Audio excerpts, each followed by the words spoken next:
Marami sa inyong nagre-request ng error identification, so let's go. She enjoys reading books, to watch movies, and going for long walks during weekends. I'll give you 5 seconds to key in your answers.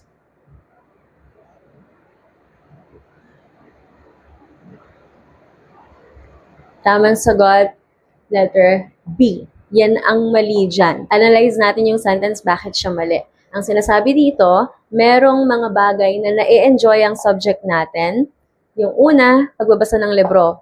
Yung pangalawa, panonood ng movies. At yung pangatlo naman ay paglalakad-lakad. Kaya mali yung to watch ay dahil isa siyang example ng faulty parallelism. Ibig sabihin yung tatlo na yan, dapat ay parallel yung structure. Pare-pareho sila ng structure. Yung reading ay gerund, yung going ay gerund din. So, dapat siya, gerund din siya para parallel silang tatlo. Pare-pareho sila ng structure. So, dapat ang sentence, she enjoys reading books, watching movies, and going for long walks. Again, ang gerund, ing form siya ng verb, pero nag-function siya as noun. In this case, nag-function yung gerunds natin as the things na na-enjoy nung she.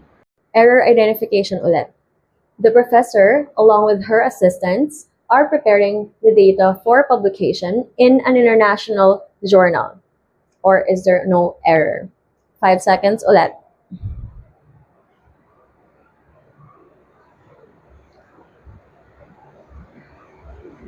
Ang tamang sagot, letter B. Are preparing. Bakit? Kasi mali yung subject-verb agreement. Look, ang subject dito ay yung professor. Alright? So, yung professor, singular yan. Therefore, dapat itong ating verb ay singular agreement. In this case, dapat is siya. Is preparing. Now, kung naguguluhan kayo dito sa along with her assistants, ang tawag natin dyan, intervening phrase or intervening expression. Usually, makikita niyo sila sa pagitan ng commas at hindi sila necessary. Okay? So, pampagulo sila, pwede niyo silang i-ignore, pwede niyo nang hindi pansinin yun kapag nandun sila sa pagitan ng mga comma kasi additional information lang siya kumbaga. Pero ang totoong subject at verb mo ay professor at itong is preparing. So, pag may nakikita kayong ganito, huwag niyo yung pansinin, titingin kayo dun sa legit na subject. Kung ito ay singular, singular agreement. Kung ito ay plural, plural agreement. Identify the error. Walking through the park, the sudden loud noise made the baby cry in fear and cling to her mother. Or is there no error? I'll give you 5 seconds to answer.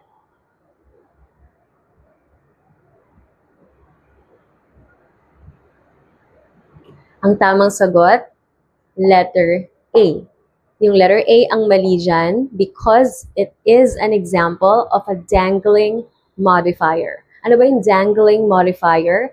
Ito yung mga modifier like this na walang minomodify or missing yung minomodify nila or wala silang dinidescribe or pinatutungkulan. Sino ba yung nag-walk through the park? Yung loud noise ba? Diba hindi? So it won't make sense. Kaya yung subject or yung tagagawa dapat ng walking, wala siya. Missing siya. Kaya naging dangling modifier itong letter A. Para maitama itong sentence na to, pwede tayong magdagdag ng subject, yung tagagawa ng walking. So pwede natin sabihin, instead na walking through the park, pwede natin sabihin na as we were walking through the park, the sudden loud noise, blah, blah, blah. So in that case, meron na tayong tagagawa nung walking. So ito, hindi na siya dangling. Identify the error, A, B, C, or D, or is there no error? The school board emphasized that neither the teachers nor the principal were informed about the policy change. 5 seconds.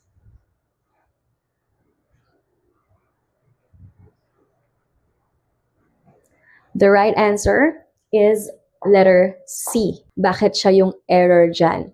Kasi mali yung subject-verb agreement. Tandaan nyo, kapag merong neither, nor, o kaya either, or, o kaya not only but also, or in short, correlative conjunctions, kapag may ganyan, titingin kayo dun sa subject na mas malapit doon sa verb. Meron tayong dalawang subjects dito, teachers and principal. Teachers, plural, principal, singular. So, how do you decide? Since yung principal ang mas malapit sa verb natin, ang susundin nating agreement yung kanya. So, singular. Dapat was informed.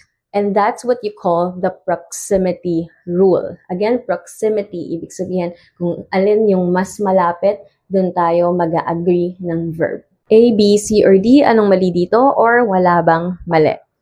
Running late, the documents were submitted to the office just minutes before the deadline and barely completed by the team. 5 seconds.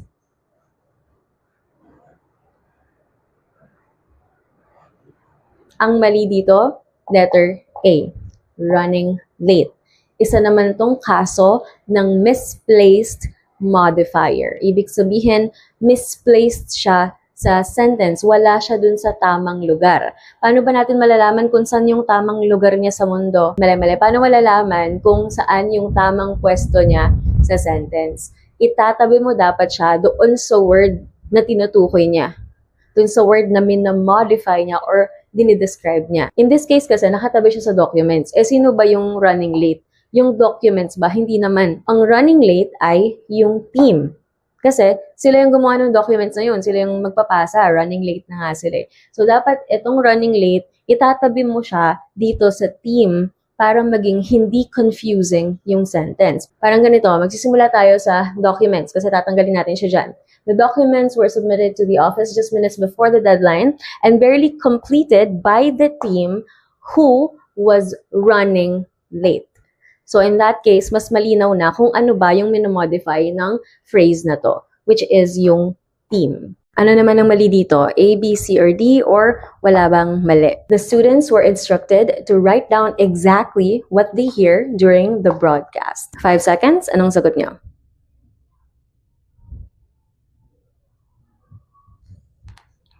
Ang tamang sagot, letter C. They hear. Bakit? Tama naman yung subject-verb agreement They, plural, kaya dapat hear lang. This is not about subject-verb agreement. This is about verb tense consistency.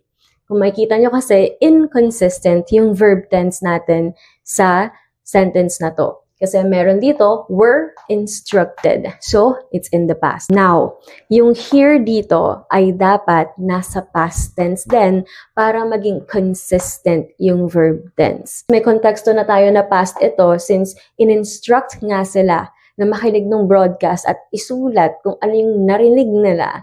Dapat, this one is heard. So the sentence should read, the students were instructed to write down exactly what they heard during the broadcast. Dahil mahilig tayo maghanap ng mali, hanapin ulit natin kung ano yung error sa sentence na to, A, B, C, or D, or wala bang mali. She is married with a diplomat who is currently assigned to Geneva, Switzerland for a 3-year term. 5 seconds ulit.